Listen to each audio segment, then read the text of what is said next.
Hi అండి, అందరికీ నమస్కారం. అందరూ ఎలా ఉన్నారు? మేము బాగున్నాము. మీరందరూ కూడా బాగుండాలని కోరుకుంటున్నాను. మేము ఆంధ్ర సైడు కొన్ని టెంపుల్స్ చూడటానికి వెళ్ళాం కదా. అక్కడే అమ్మవారి టెంపుల్ నుంచి వెళ్ళేటప్పుడు బనగానపల్లి అనే గ్రామం మీదుగా వెళ్తాము. అక్కడ వీరబ్రహ్మేంద్ర స్వామివారు, అది కాలజ్ఞానం రాశారు కదా, పోతులూరి వీరబ్రహ్మేంద్ర స్వామి. ఆయన కాలజ్ఞానం రాసిన ప్రదేశాలు కొన్ని ఉన్నాయి. అలా వాటిని దర్శించడానికి కూడా వెళ్ళాము. వాటిల్లోనే ఒకటి ఈ గుహ అండి. ఇది వచ్చి రవ్వలకొండ అనే ప్రదేశంలో కొండ పైకి వెళ్తే అక్కడి నుంచి టికెట్ కూడా ఉంటుంది, 10 రూపాయలు అనుకుంటా ఒక మనిషికి. అలా టికెట్ తీసుకొని ఇంక అక్కడికి వెళ్ళాము. మేము నలుగురం వెళ్తే ఇంకా మా వాళ్ళు ముగ్గురు రాలేదండి. వాళ్ళు కొంచెం ఇలా లోపలికి వెళ్ళి గుహ లోపలికి వెళ్ళి రావడం అంటే కష్టమేమో అని, అందులో అక్కడ లోపల గాలి ఏమీ లేదండి. చాలా ఒక విధంగా గాలి లేకుండా ఒక రకంగా ఉందన్నమాట. ఒకటే ఉక్కపోత చెమట అలా ఉంటుందని చాలామంది పోలేదు. అది తెలుసుకొని ఇంకా వీళ్ళు కూడా రామని చెప్పారు, కొంచెం సఫికేషన్గా ఉంటుందని. సరే, నాకు ఎందుకో చూడాలనిపించింది ఇలాంటి ప్లేస్, మళ్ళీ చూడం కదా అని కొంచెం నేను ధైర్యం చేసి వెళ్ళాను. అయితే ఇది చాలా అడ్వెంచర్గా అనిపించింది నాకు. ఫస్ట్ టైం నేను ఎప్పుడు ఇలా లోపలికి గుహల్లోకి వెళ్ళింది లేదు. అంటే మాకు తోడు అంటే మా వాళ్ళు ఎవరు కూడా లేకుండా, తోడు లేకుండా ఫస్ట్ టైం వెళ్ళాను ఇలాగా. సరే, చూడాలని ఒక ఆశ ఆతృతతో వెళ్ళానులేండి. అందరూ ఉన్నారు కదా, వాళ్ళతో పాటు వెళ్ళాను మిగతా వాళ్ళతో. అయితే ఇది మాత్రం కొంచెం చాలా జాగ్రత్తగా వెళ్ళాల్సిన ప్రదేశమే. ఎందుకంటే వాటిల్లో రకరకాల దారులు ఉన్నాయండి, ప్లేసెస్. అంటే ఒకటి ఏదైనా తెలియక మర్చిపోయి ఇంకొక గుహలోకి వెళ్ళిపోయామనుకోండి, అసలు మర్చిపోతాము, దారే తెలియదు.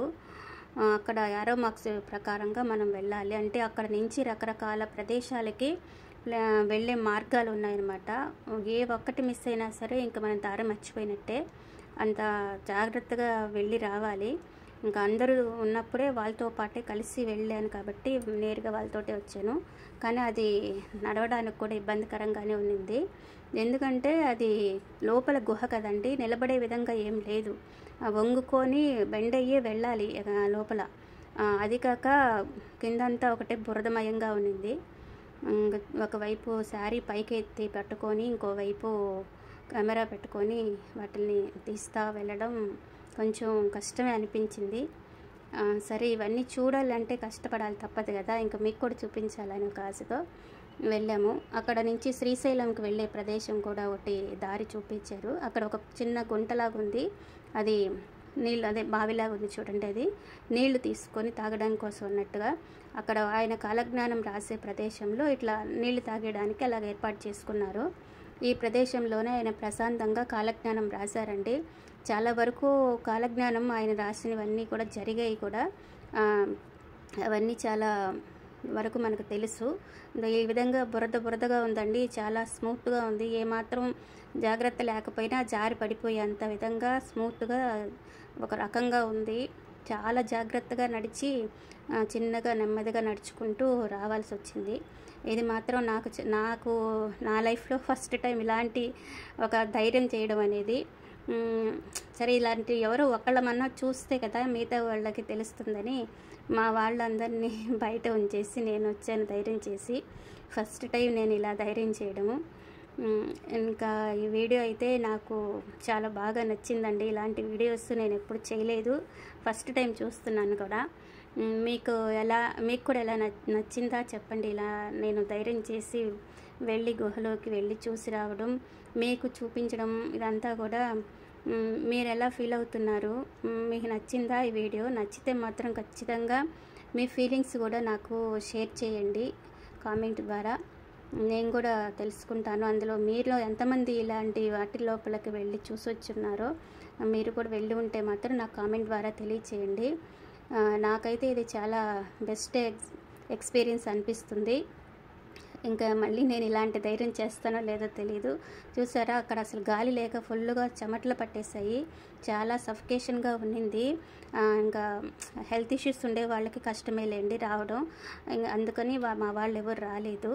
సరే, నేనైతే ధైర్యం చేశాను మొత్తంగా మొదటిసారిగా అసలు. ఏమాత్రం కొంచెం కాలు జారినా కూడా పడిపోతాము. అంత జాగ్రత్తగా లోపలికి దిగి వెళ్ళాలి. వచ్చేటప్పుడు కూడా అదే జాగ్రత్తతో నెమ్మదిగా చూసుకుంటూ ఎక్కాలి. గుహ అయితే చాలా ప్రమాదకరంగానే ఉంది. కానీ చూడాలి కదా, ఇలాంటివి చూస్తేనే కదా తెలుస్తుంది. అలా ధైర్యం చేశాను ఫస్ట్ టైంగా. ఇంతకీ ఈ వీడియో మీకు నచ్చిందండి? నచ్చితే మాత్రం ఖచ్చితంగా లైక్ చేయండి, షేర్ చేసి మీ ఎక్స్పీరియన్స్ చూసి మీ ఎక్స్పీరియన్స్ ఏంటో కూడా నాకు మీ ఫీలింగ్స్ కూడా చెప్పండి. దాని తర్వాత ఇది ఎక్కి పైకి వచ్చేసిన తర్వాత ఇంకా అక్కడ ఒక ట్యాప్లో అందరం కాళ్ళు కడుక్కోవాలి అండి, బురదంతా. అక్కడనే ఒక టెంపుల్ కూడా ఉంది. ఆ టెంపుల్కి వెళ్ళి అక్కడ కూడా వీరబ్రహ్మేంద్ర స్వామిదా ఏదో నాకు గుర్తులేదు అండి ఆ టెంపుల్. అక్కడికి వెళ్ళి అక్కడ టెంపుల్లో కూడా వెళ్ళి దర్శనం చేసుకొని ఇంకా అక్కడ కాసేపు కూర్చొని ఇంకా మళ్ళీ మేము ప్రయాణం సాగించాము. ఇదండి ఈ వీడియో యొక్క విశేషాలు. ఇంత అడ్వెంచర్ లాంటి వీడియో ఫస్ట్ టైము. ఎలా ఉందో మాత్రం నాకు కామెంట్ చేయడం మర్చిపోకండి. ఇలాగే ఎంతమంది ఎంత ధైర్యం చేసి వెళ్ళి వచ్చిన వాళ్ళు ఎవరన్నా ఉంటే చూసే వాళ్ళలో ఈ వీడియో మీరు మీ ఎక్స్పీరియన్స్, మీ ఫీలింగ్స్, మీరు ఎలాగ వెళ్ళారు ఏందనేది నాకు కామెంట్లో చెప్పండి. ఎలా ఉన్నింది ఏందనేది. నాకైతే చాలా యాంగ్జైటీగా ఉన్నింది వెళ్ళాలని. ఇంకా మా వాళ్ళు అసలు నన్ను కూడా పోనిస్తారో లేదో అని భయపడ్డాను. కానీ వాళ్ళేం అనలేదు. మా వాళ్ళు సరే నేను వెళ్తానంటే సరే వెళ్ళండి అని చెప్పారు. కానీ వాళ్ళు ఎవరేమి పట్టించుకోలేదు నన్ను. ఓకేనండి, రేపు ఒక మంచి వీడియోతో మళ్ళీ వస్తాను. అంతవరకు ఉంటాను. ధన్యవాదాలండి.